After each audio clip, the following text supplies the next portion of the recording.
Bienvenue sur F5.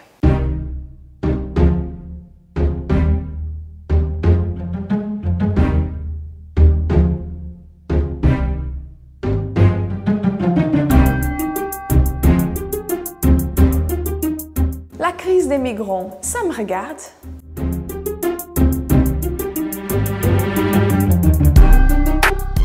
La crise des migrants est l'un des défis majeurs du XXIe siècle. Qu'est-ce que chacun peut faire et pourquoi le faire? Voilà ce que vous allez voir maintenant sur F5.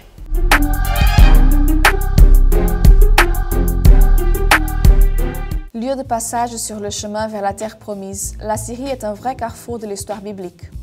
Aujourd'hui, de nombreuses personnes sont contraintes par la guerre à fuir de leur maison et de tous ces lieux saints pour un avenir incertain. En 2014, ils étaient déjà plus de 50 millions de personnes à partir.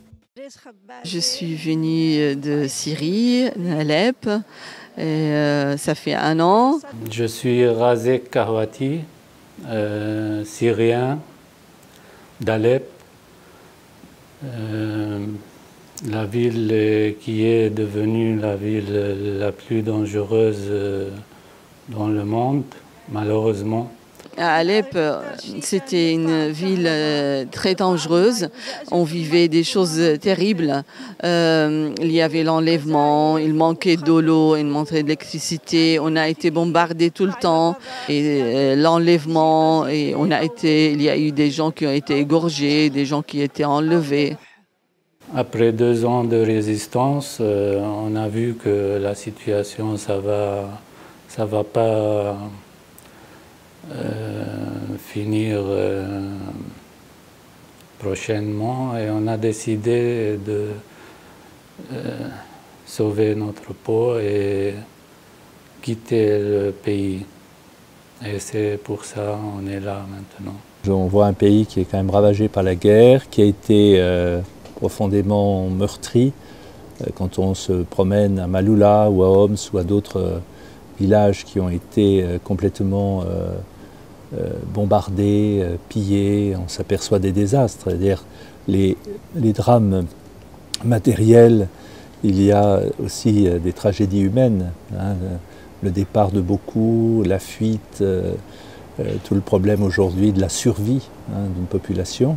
Et en particulier, bien sûr, les chrétiens qui ont été la cible aussi des attaques terroristes. Rencontrer les communautés chrétiennes, l'expression d'une foi extrêmement forte, vive, parfois même d'une joie et d'une espérance. Cette année, le nombre de ceux qui arrivent aux frontières de l'Union européenne a triplé et rien qu'au mois de juillet 2015, ils étaient plus de 100 000 à entrer en Europe. Pouvons-nous faire quelque chose pour eux?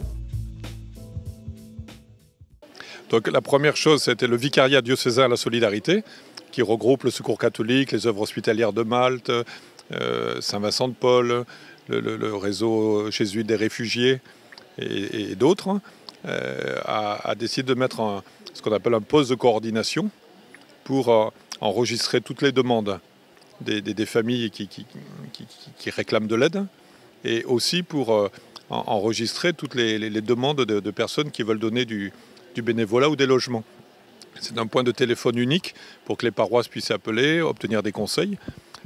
Ce que l'on souhaite, c'est que les paroisses et les communautés chrétiennes soient surtout là pour l'accompagnement, la convivialité, le soutien au moral des familles. Mais ensuite, le diocèse est doté d'un ensemble d'outils pour aider au logement, à la santé, à l'alphabétisation, à l'accompagnement juridique. Moi, personnellement, je reçois beaucoup d'appels. Madame, ma sœur, j'ai une possibilité d'accueillir 2 personnes. J'ai un petit appartement que je peux mettre au service de l'un ou l'autre. Donc, voilà, c'est là qu'on va s'organiser maintenant dans cette association, dans ce comité d'organisation ensemble. Actuellement, il y a une vingtaine de familles qui sont accueillies. On le fait à mesure de nos possibilités. On ne peut pas accueillir de manière irresponsable. Grâce à la paroisse de Saint-Pédis, on a rencontré beaucoup de gens qui